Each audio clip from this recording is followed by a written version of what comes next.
Dave Spandorfer is the co-founder and CEO of Janji, a running-based apparel brand. Sells a lot of running shirts, that sort of thing, to men and women runners that has existed for 13 years, but is growing the fastest now that it's ever grown. And we're going to talk about why. He's in the 8 figures, he's profitable, really cool story with a very sharp operator. Dave and I met on a call set up by our mutual friend Fan Bai, who's been on the show multiple times. I immediately picked up on the fact that Dave was a really insightful guy. I invited him on the show. He came. We're going to talk about how narrowing your focus onto a community is sometimes the right way when everybody else wants to broaden, how big things move to profitability, not just small moves, and how sewing shorts on backwards at some point almost broke their business. That might be overselling it. I'm not sure. We're going to find out in a minute with Dave Spandorfer from Janji right now. What's happening, Dave? It's great to be here. Thanks for having me. Thanks for taking the time. I appreciated it so much. Let's go straight for sewing shorts backwards. What you alluded to this in an email. I actually have no idea what the story is, and I would like to hear you talk about how you sewed shorts, how a shorts company sewed shorts the wrong way. Yeah. So our story starts in college. I was a history major. My co-founder was an urban studies major. We were passionate about running. We ran on the team together. Washington University in St. Louis. But we were pretty new at this whole business thing. And we won a few business plan competitions to get the company started. And in our first year, we had this magical moment that every entrepreneur dreams of. We Peak magazine, Runner's World 2013, we had an article that featured our faces delivered to all these runners. I think they had like almost 1 million subscribers at that point. And we were on the same day the article came out, we were launching our new collection. And that collection arrived at our house. We were going to ship it out with all these online orders that came in. And it arrived, and every pair of shorts had their liner sewed in backwards. So big moment, completely wasted. I will say this: like we had some orders come in before we knew that this was a problem, and we told them look, we're sorry, we're literally picking this and packing these ourselves. The liners came in backwards. We're so sorry, and people were like, you know what? We'll wait till the liners come in sewed the right way. And so it turns out when you're answering the customer service tickets yourself in the beginning days, you can get a little bit more leeway than we do, let's say now. But it's been quite the journey since then. What do you think grabbed people in a way that people wanted to feature you early? I think that's actually interesting. You were able to. It was a different world then, but it sounds like you were able to attract some attention to the product and to your guys' story. What was that? We had 2 things going for us. One is we were fresh out of college and we had the .edu email address. I think that just opens up people, right? If I'm emailing someone now, they're less likely to answer email than if it's from like a bright-eyed and bushy-tailed college kid. The other thing is that we really focused the business in the beginning as a social mission. Right. And I think the social mission part, we can talk about why we still have a social mission, but we pivoted like a lot of our messaging and our marketing away from some of the social mission pieces. People want to talk about that. People love writing about individuals who are doing good in the world, which is, I think we need more of that. But that kind of captured, we were in like this Runner's World section all about like runners doing good in the world, and boom, there we were. What was the social mission? So the idea behind Janji was with every single piece of apparel sold, we gave back in the place where it's inspired by. So when we got started, that was Kenya, that was Haiti. We gave back nutritional supplements in Haiti, irrigation water in Kenya. It was kind of a mishmash of places, but it was all inspired by some place and it went to that place. Today, what we do is at every single season, we go someplace around the world, we'll meet with an artist, we'll do a line inspired by there, and then 2% of our sales fund water. But what's interesting, and you're probably getting this, is that if you visit our site, that mission is not super obvious anymore, whereas in the beginning it was front and center. I immediately just started scrolling. I have your website open while we're talking, of course, and I immediately started looking to see where that is. And I mean, I've definitely gone down this road before with companies I've worked on too. And again, 13 years ago was a different story in relation to how people thought about these sorts of things. Yeah. Just quickly, 2% of revenue goes to revenue. That's fantastic. Yeah. Yeah. And that's still, so that actually hasn't changed, it sounds like. To be honest, Or like it has gone down a little bit since we got started. Like full Yeah. transparency, we're Yeah. really proud about the amount that we give today. But in terms of its in terms of its like Yeah. where it lives in our marketing, Yeah. it's that farther down the funnel. That's interesting. So, Tom's is a long time ago. And I remember hearing an interview with the author of a book called The Myth of the Ethical Consumer, or something. It was basically some academic who had written truly like a dissertation, like an academic monograph of some kind. And the point of the book is, I didn't feel like I needed to read it. It was basically just that, like, that is not why anybody actually buys. They buy out of self-interest. And now it may be that your approach to that in some way creates self-interest for them. Like, I think this is part of the Tom's thing, was like that it became a symbol. First of all, it was like a weird, cool shoe. But secondly, like, it became a symbol of saying something about yourself to the world. It's not really about giving back. It's about how you present yourself, which is perhaps cynical. And I actually don't even mean it that way. I think this gets into my view of the world, but I think everybody is acting out of self-interest 100% of the time. And that's actually not good or bad. It's just like saying that gravity is real. It just is. So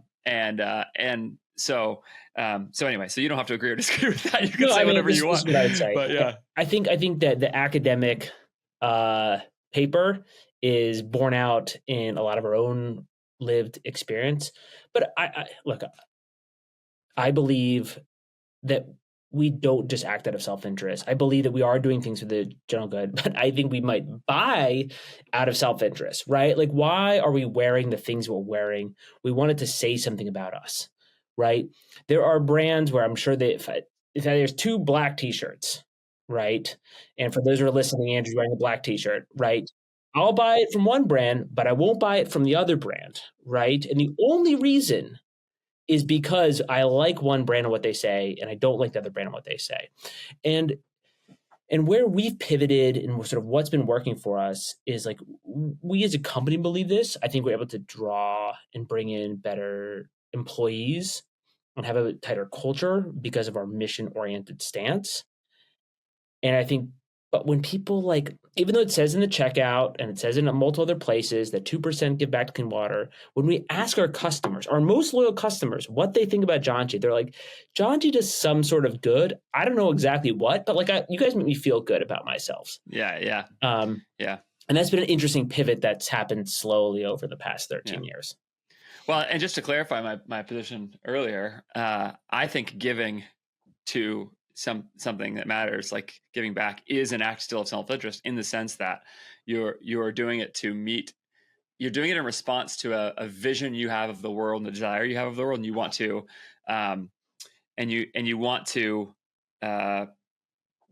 execute on that vision that you have. So in the sense, it comes back to your own view, and that's good. And so anyway, not to derail the conversation too much towards how I think about some of those things, but I don't think that's good or bad. I think it just is. And that, in fact, I would say, it's a good approach to maximizing joy in your life is generosity. So I think it's great. But yeah, so you had this kind of community aspect from the beginning around the mission component, and then presumably around running as well. Totally. Running is wrapped into, I mean, we're talking about identity, right? Running for me is like the core to my identity, right? My co-founder and I, we met on the track and cross country team. I did 3 seasons of it in college. It was like, thankfully with running, you don't have to practice too much. You do like your hour and a half run, then you're done. But I think for so many people, that running piece is core to change, right? And our thesis of why we started this in the beginning was like, we loved running, but we loved the change that running brought to us. And I think, you have people who are running their first 5K, or people who are running like an ultra marathon. We can talk about how Janji pivoted to more of the ultra marathon piece later on. There's a change that happened outside of, when you are able to finish those runs and become a quote unquote like person who runs. I hate to use the word runner. Yeah. And I think really, why do you hate to use the word runner? Well, I'll use it for myself, but it becomes this for people. It's like this line in the sand, right? And people are like, I'm a runner, I'm not a runner. And people say, I'm not a runner. And it's like, well, you run 7 days a week. So to identify yourself as a runner is like totally okay here, right? You're amongst friends. And I think, how we see it at Janji is like, can we take sort of the change that happens on the everyday run and bring that to product, to a brand. And like when we got the company started, there weren't a lot of businesses doing it. To your point, like we were inspired by Tom's, and there's businesses, as the Tom's has sort of faded away. Like look at Bombas. Yeah. Bombas has done a great job with the social mission giving back. And so we really at the core like believed in that thesis and continue to a degree. Yeah. That's awesome. So let's talk about the running thing, because you said something to me really fascinating when we started, which is that you guys have existed for 13 years, but now you're growing the fastest ever. And separately, you had communicated to me that you have narrowed, not broadened your focus while being at 8 figures. You also just told me that you're focusing more on the ultra marathon kind of space.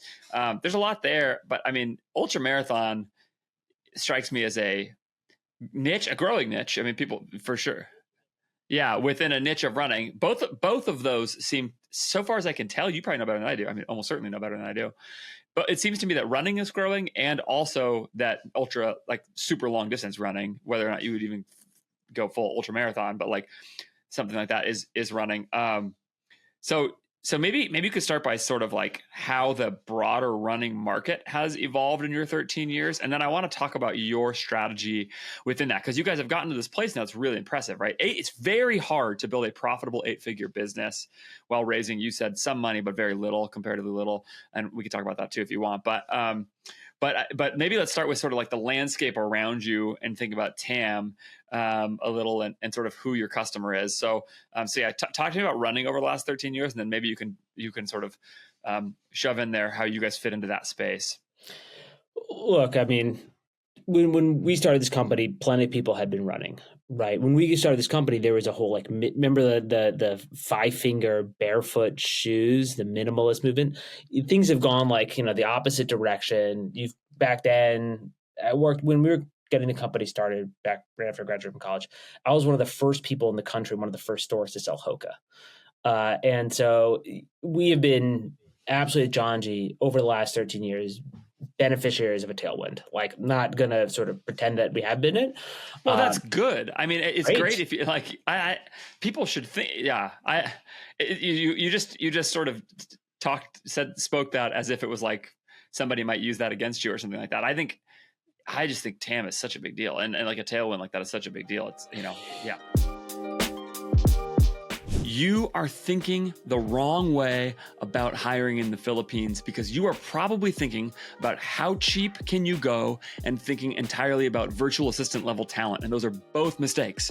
Hiring in the Philippines has been a massive unlock, one of the crucial unlocks in my business. And I continue to think that my investment in working with people from the Philippines through my friends at More Staffing is a competitive advantage that I have at AJF Growth and in the brand that I'm starting. I am continuing to plan to build everything that I'm building with help in the Philippines. And that's because the talent level that is available at the price that available is unbeatable. And it's really that simple. And on top of that, I love working with the people that I work with there. More Staffing connects you to incredible talent in the Philippines at every level of your business. So like I said, if you're looking at just the virtual assistant level, you're thinking about it wrong. There is talent, certainly at intro level talent, that's certainly available in the Philippines, but it goes way beyond that, all the way up through executive level talent, honestly, into all parts of the business. There's great people, especially around areas like supply chain operations, those sides of your business, even finance and accounting side. There's all kinds of available talent to you in the Philippines. And the key is, don't just go and think about the question, how cheap can I go? Instead, think,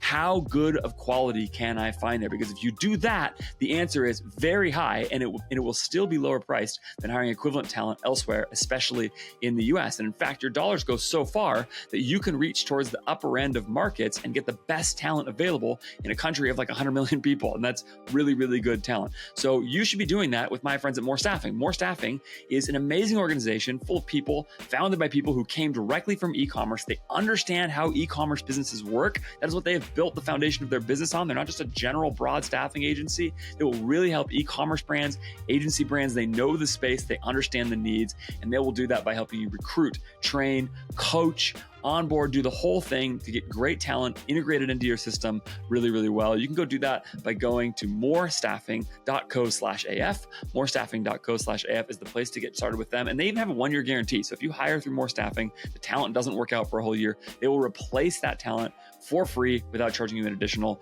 headhunter fee. So go to morestaffing.co/AF to get connected to the best talent in the Philippines for your business. It's revolutionized mine. It's going to really help yours. Yeah, I mean, look, I think it's good. Yeah, businesses should ride the waves, right? Yeah, right. And yeah. You've got the rising, not to sort of mix too many metaphors here, but the rising tide like really is lifting all boats. And I think for us, like what we've seen is the running market when we were getting started was a big market. And the mistake that we made was that we wanted to make all gear for all people. Let's just say all runners. So for instance, we had gear that was meant for high schoolers, priced it for high schoolers. Gear that meant for college kids. We sold to a lot of college kids. We want to price for college kids. First time 5Kers, great.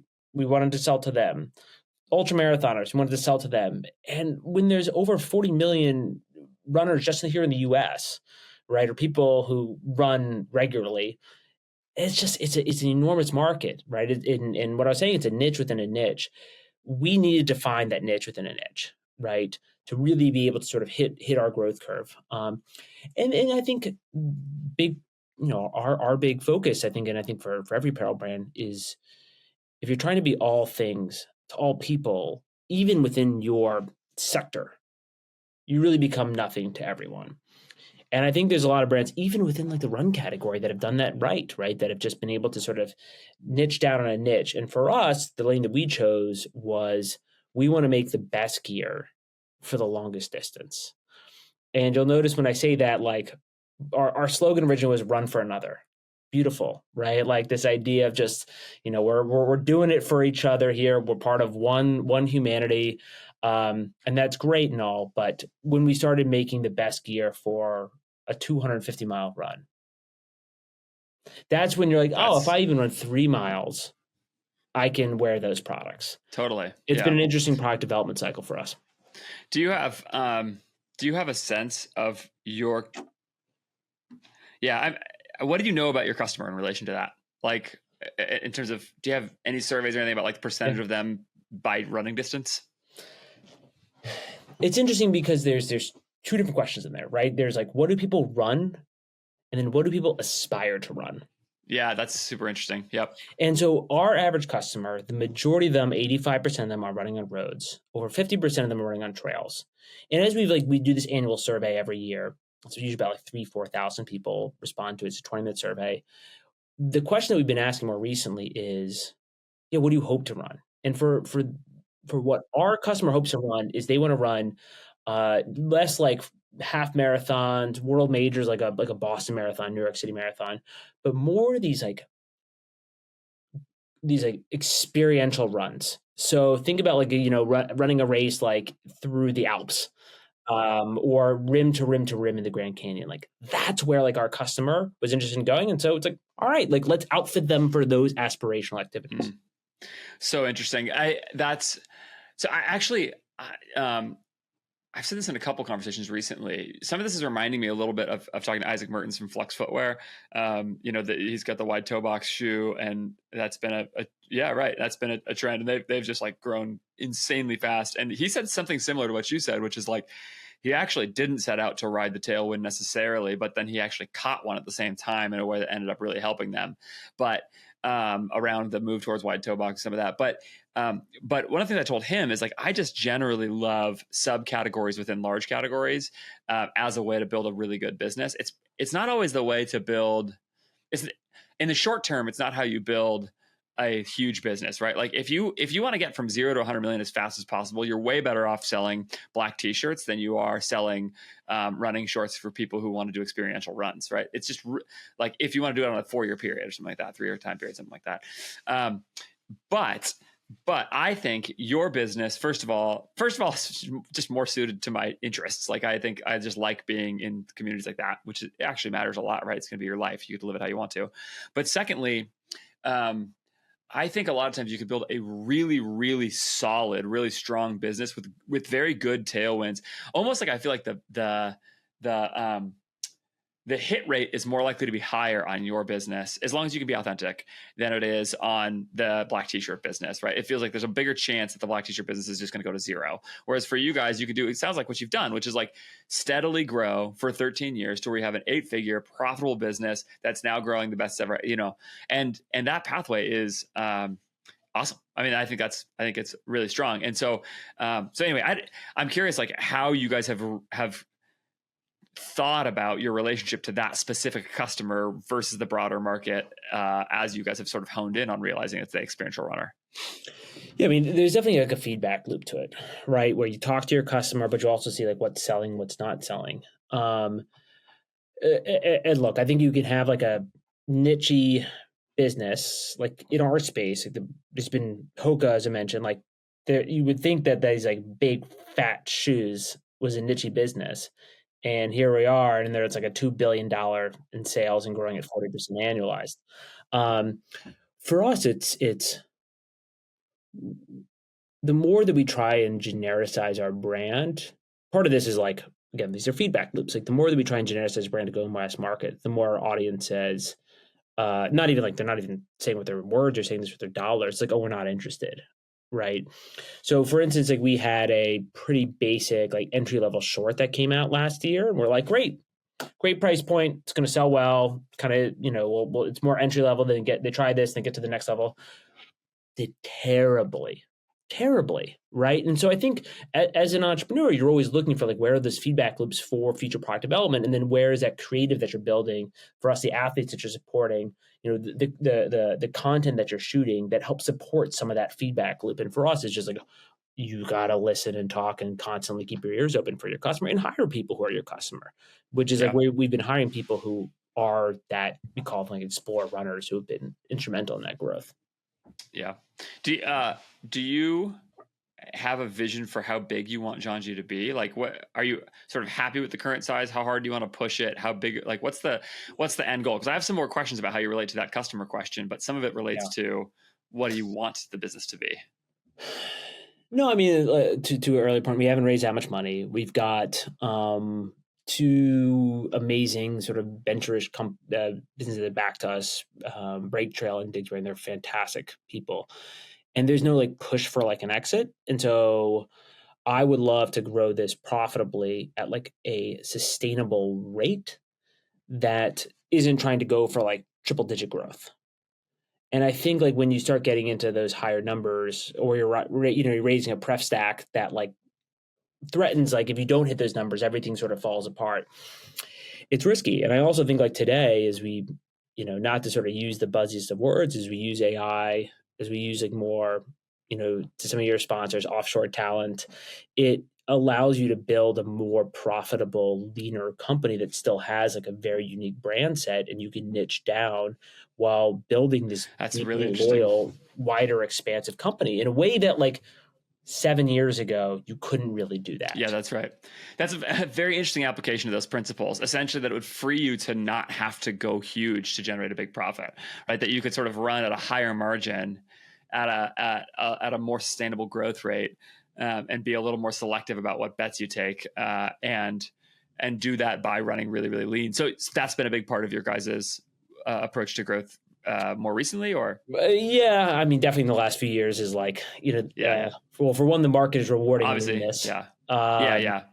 And I think we just our team has been our team is behind this, right? They know that like we'd rather grow profitably at like 30% than unprofitably at 50%. For sure. And even though people feel like they want their career to sort of grow in these options, like they know where our vision is over the next few years to get to that point.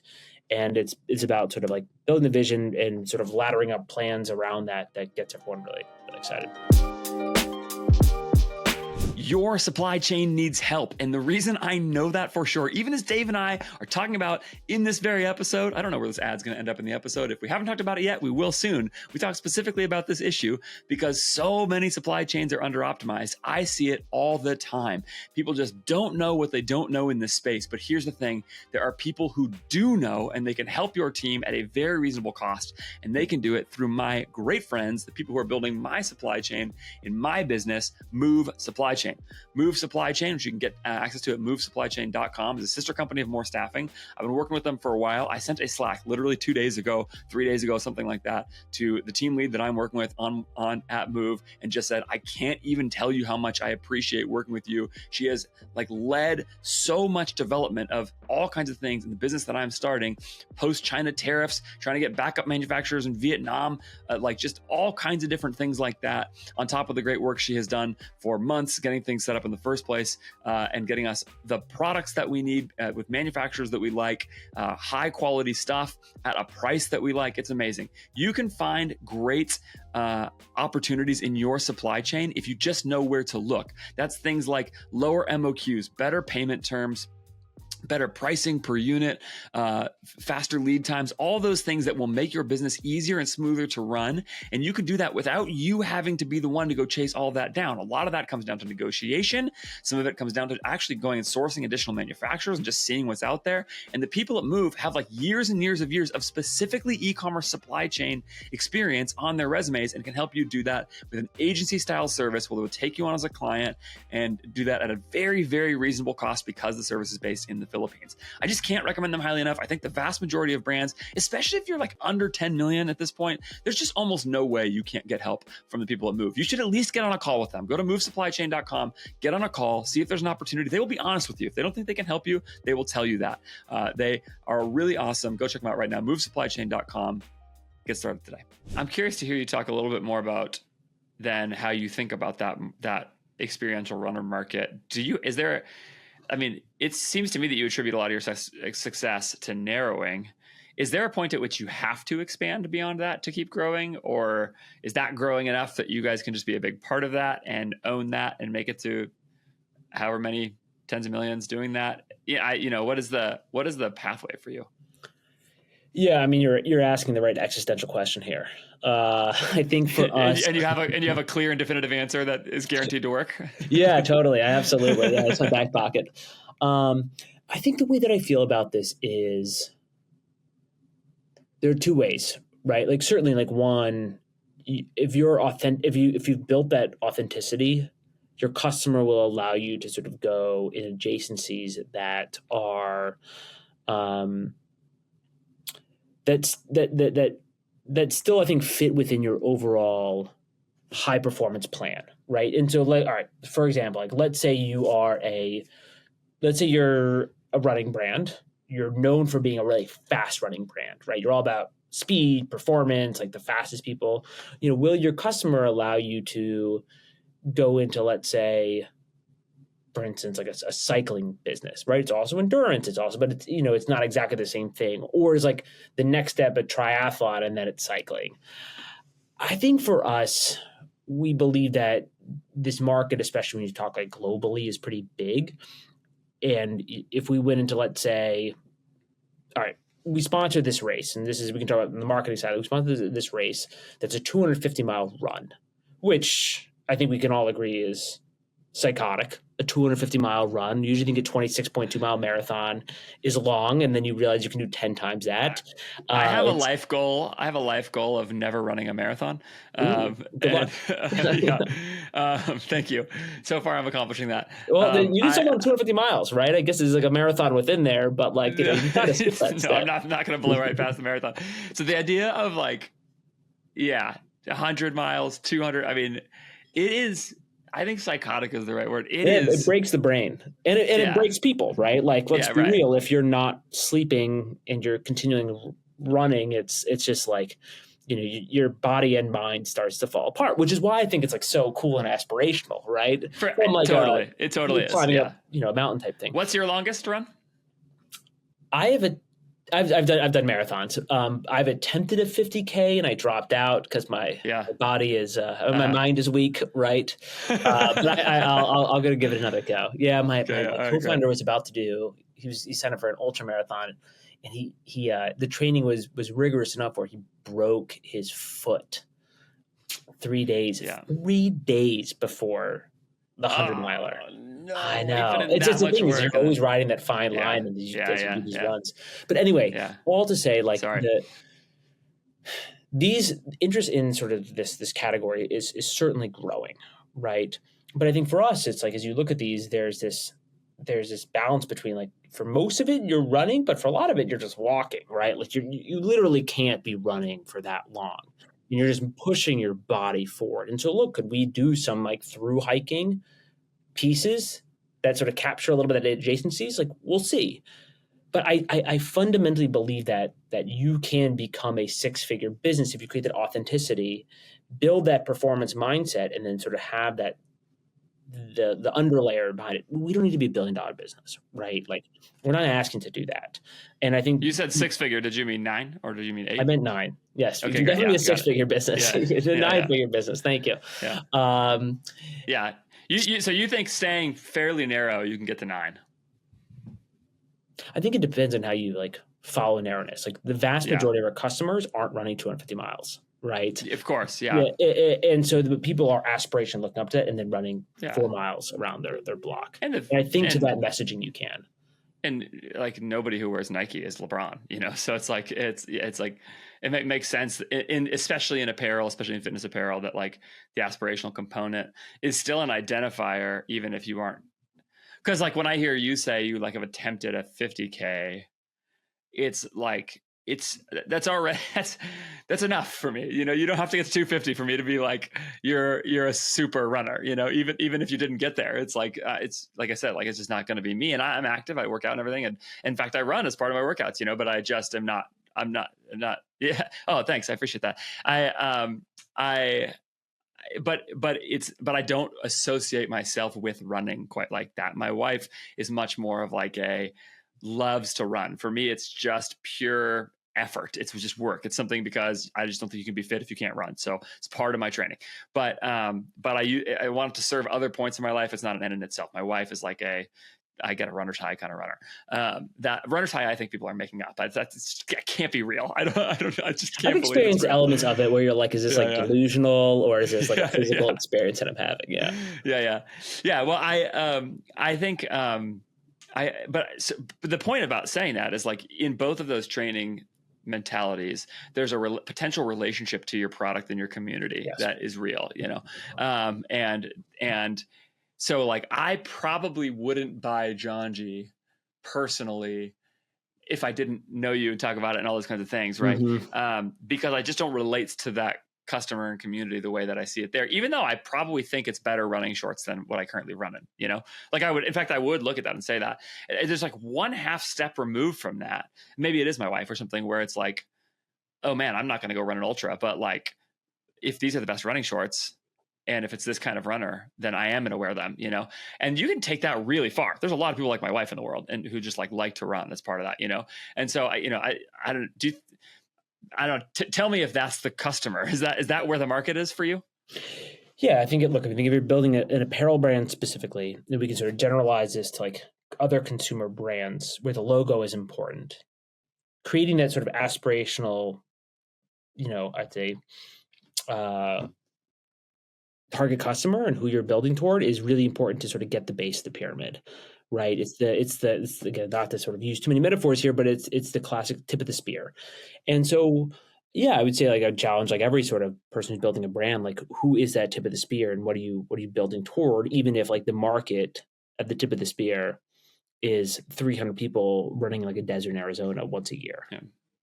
It may seem to some that I am belaboring taking this point by taking the interview back over and over again to who the customer is and some of that. There's 2 reasons that I'm doing that. I'm really conscious of it, actually. One of them is that you actually cited it when we first started talking about something that has been really important for you guys' growth in terms of product market fit and some of that. And so I'm going to ask you one more question about it in a second. But the other one is that I really believe it's the answer for most people. I love highly tactical stuff, and I actually have some tactical questions for you as well. But I think that brands being able to think about this question, particularly if they are anything, I'll say the word niche. Niche sounds like it can sometimes mean small, but I don't necessarily mean that. I just mean some kind of a clearly more localized community with a clear identity in the brand. Especially in those situations, I just think it is a huge part of the ballgame, including in things like product development going forward, which I think is like this massive lever in the way that businesses, D2C brands in particular, need to keep thinking about growing their brands. Is like, how many products can you launch effectively to both your past customers? Obviously, this is especially true in apparel, to both your past customers, and then to use those as methods to acquire new customers, whether that's within the same niche or using product dev as a way to reach people who are new. In both those cases, though, I just think it's a really, really big deal. And that if you can get that right and the economics work, if they just work, right? If they just make sense for the business, that can get you extremely far by iterating sort of around that sort of core engine of like, here is what product market fit means for this business. And that's that. So yeah, I'm really conscious that we're sort of sitting on this point for a long time, but I just think it's an extremely helpful exercise for operators, because I see it go wrong so often, where people want their customer to be different than it is, or they don't, or they haven't thought about it, or whatever it is. What were you going to say? Yeah, I think I'm a person who loves the tactics, who loves the hacks, right? Like if I like, it's the juice that gets me going. But I think it's also like, you need those things for sure. You need to sharpen that spear, right? You need to be able to sort of ensure that like your product engine is going. At the end of the day, all that matters, you need to know who your customer is. You need to have that perfect product for that customer at that right price point, right? And hopefully, as for anyone sort of listening to it, that was something that we really struggled with for a long time, like that lack of awareness. And look, we're not perfect at it by any means, but circa like 5-6 years ago, like we were just making bright colored pieces for everyone, and we thought that's why people bought Janji. When in reality, with a lot of customer interviews and a lot of this product feedback loop, we've been figuring out like people shop at Janji for the best gear, for the longest distance, and elements of the brand people really love, but like that's at the core of it. And we need to build our product engine around that with like constant launches in there. And if someone were to steal that idea and to sort of make it their own, like that's not necessarily going to work for like who their customer base is, right? And that's the beauty of e-commerce, right? It's that listening, that iterative aspect, and then sort of like feeding it right back to making that, to your point, like it's not just all about like, look, you need to work with a great agency or have someone in-house who's able to market this exceptionally well, no question. But it's that true product development engine. We're launching new products and just innovating that allows you to sort of get ahead and continue to build that community that loves your brand. It's essentially part of the opportunity against which you apply leverage, right? Like, yep. It's like, the tactics are some of the leverage in that, but it really is not going to work as well if you have not identified some of those things about what the brand is, and it's going to work much better if you can. And then if you can make, again, the sort of core economics also be part of it, then that's what makes the opportunity, is the product market fit plus the economics. And so yeah, is there, just before I move on from it, is there anything that we sort of missed on the front that you think has been important in your story that would help people to think about this question for themselves? If not, that's okay. But I just want to make sure I didn't leave you sitting on an insight that you didn't get to share about sort of how you guys have thought about product, market, customer, et cetera. No, I think like one of the big takeaways that we learned is people want quality first. Right. And like at the end of the day, it's everything else can be kind of like window dressing to that quality. And if that quality isn't there, like it's not worth it. And that's just something we just really struggled with up until like the last like few years. And that's like the full spectrum for us, right? For our category, that's like fabric, that's function, that's fit. And you kind of have to nail all three. It's interesting. As you're talking earlier, I was thinking the whole game here is just like that somebody believes that when they exchange their dollars for your shorts, that they would rather have the shorts than the dollars, right? It's essentially like the value is in excess of the cost. It's an ROI calculation in a sort of way. No, they're not thinking about it in those terms, of course, but something like that. And so the quality point is just so right. And of course, that's also how they come back, is that they did that and they thought like that was good ROI. I'm going to do it again. And so yeah, having that right and then presenting that to people in a way that they can internalize, I feel like is just like a very simplified way of thinking about it. But it is what the fundamental exchange is, No, I mean, that's capitalism. You just like describe like what works within capitalism for sure. And there's a lot of benefits to that. Yeah. Let's talk about tactics a little. Let's go to one you brought up first, which is like lean OpEx. Can you share anything about sort of how you guys have approached that? OpEx as a percent of revenue, if you're willing to share the number. I don't know. It's okay if you're not, but what has that amounted to for you? And has that been a shift? Yes. So I can describe it as like what our like different like levers of costing is. So on the fulfillment side, it's about like 3.8% of our revenue goes to fulfillment. Shout out Accurate Services in Fall River, Massachusetts. I'm happy to make an introduction to anyone there. That's your 3PL? Yeah, it's our 3PL. Yeah, we've worked with them for a while, and like that's solid. Yeah, with a 3PL, you need to know what trade-offs you want to make, right? Is it cost? Is it location? Is it like how much you want to manage them? It's the turnaround of the product, and for us, like we just know where we're willing to make those exchanges, right? And sort of a stacked rank choice. Yeah, I mean, look, we do little things like we do packaging redesign to save a little bit, like on costing, especially on like the fulfillments on the shipping side. Like our average cost is like we're at like a really nice point. We use just like the basic USPS ground advantage, but for us, like that is a core part of like being able to like turn around like and make a great inexpensive business here, and we're just like cheap to ship things in the lightness of our product. Almost, I think people consistently underrate that one of the things about e-commerce that is core to the model is that you are shipping something to somebody's house, and finding efficiencies in that process is a really big deal for making the business work. It is the reason why, is one of the reasons why there are so many supplement businesses that smash in e-commerce, right? There's a lot of things about it, but it's because that delivery mechanism for that particular product in that particular category makes perfect sense at the economic level, at the customer experience level, and all those things. And so this is one of those things I think about. That's actually a core consideration for the brand that I'm working on starting, is just that I think there's a way to make a product that has a reasonably high AOV relative to the cost of shipping it. And it's like that, kind of that simple. It's like a major margin lever. And if that isn't true in your business, it is extremely hard to get out from under that.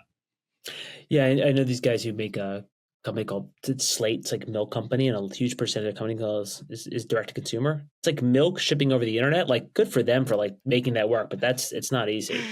I mean, that is like the worst business ever. I think they're doing pretty well, but yes, it's challenging. I'm sure they are. It's like that's a magical feat if they have accomplished that, because it's like yeah, it's a perfect illustration of something I would never tell somebody to do. Now, of course, sometimes that's exactly where the opportunity is, right? And that's why there's opportunity there. That's very impressive. Yeah. Speaking as somebody who has been in a business that has shipped heavy bottles of liquid around the country, it sucks. That's super interesting. So you guys actually redesign your packaging to make it cheaper to ship? Yeah, I mean, our goal, especially like post tariff issues, is like we wanted to go line item by line item by line item and figure out how do we not increase costing, and how do we not take away from marketing and product innovation, like the two reasons that people buy Janji, and every other piece of our business, like how do we make that as efficient as possible, right? And so it's from like a packaging, it's from a shipping, it's from like, of course, like the software fees where we're always like trying to cut them.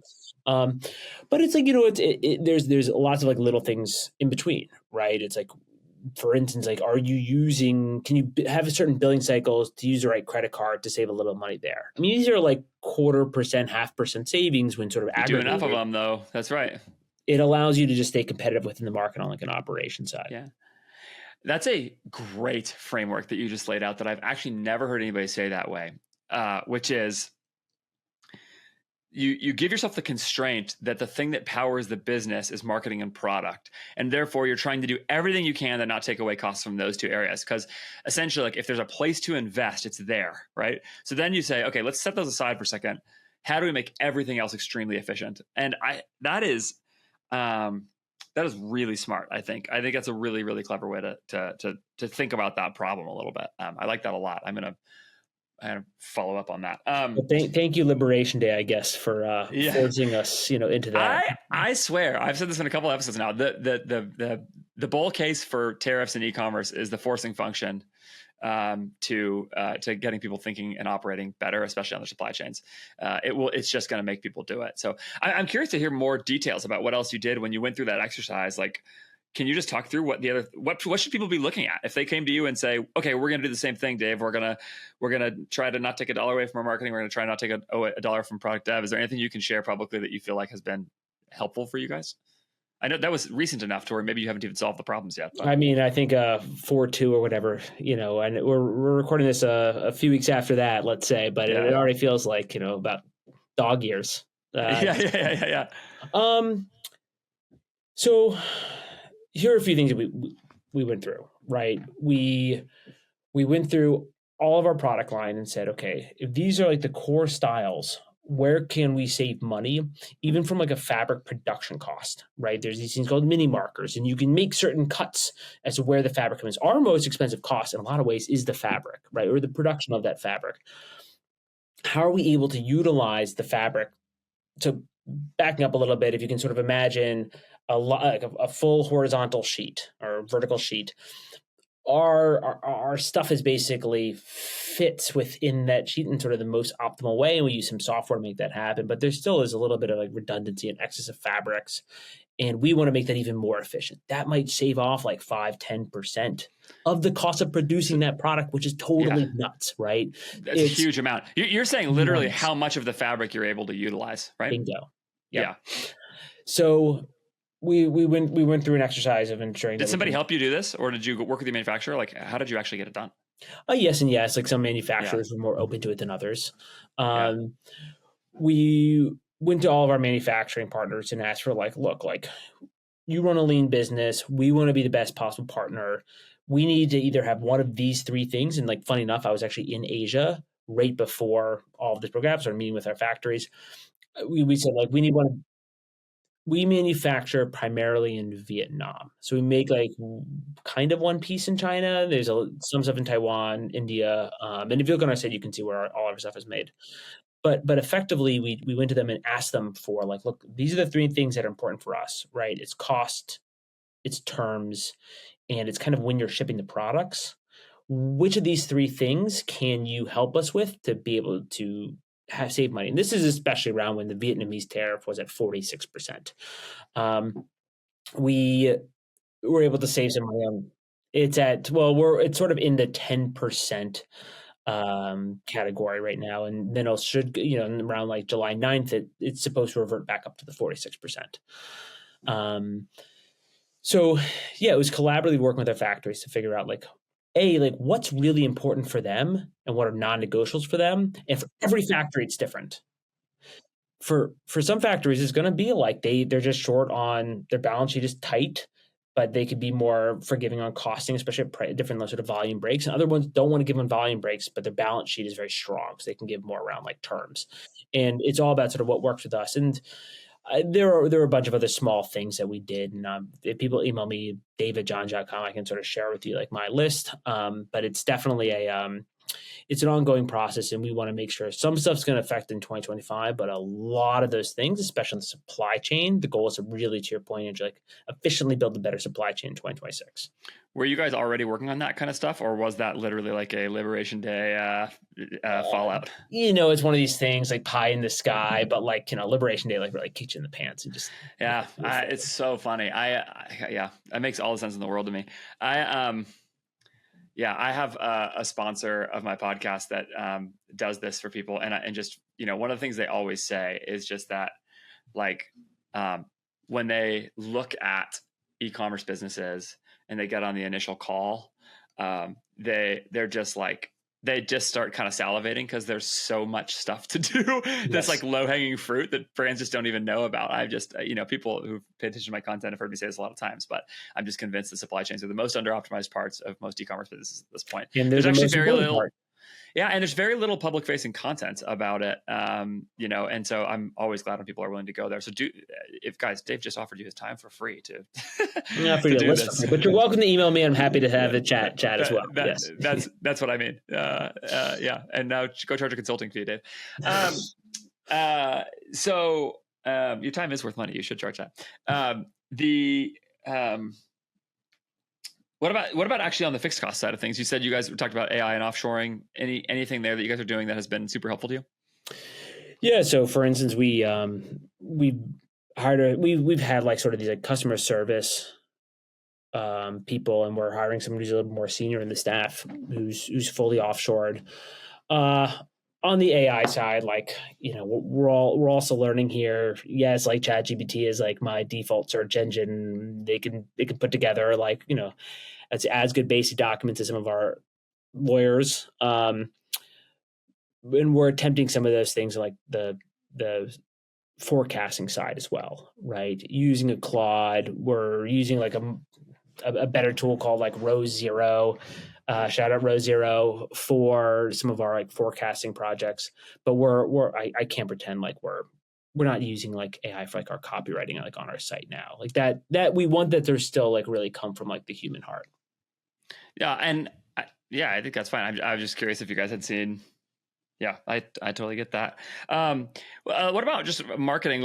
Actually, let's do this. We've got just a few minutes left, and something I always like to ask people is, I don't know how much sort of D2C content, e-commerce content you guys consume personally, and some of that. But what I typically find is that people are always talking to each other, listening to stuff, hearing stuff, and doing stuff that's interesting in their business. And so just with the last couple of minutes, is there anything that's sort of top of mind for you that you're sort of hot on right now, or that's most rolling around your head as like, oh man, this is what I think has been just sort of most top of mind?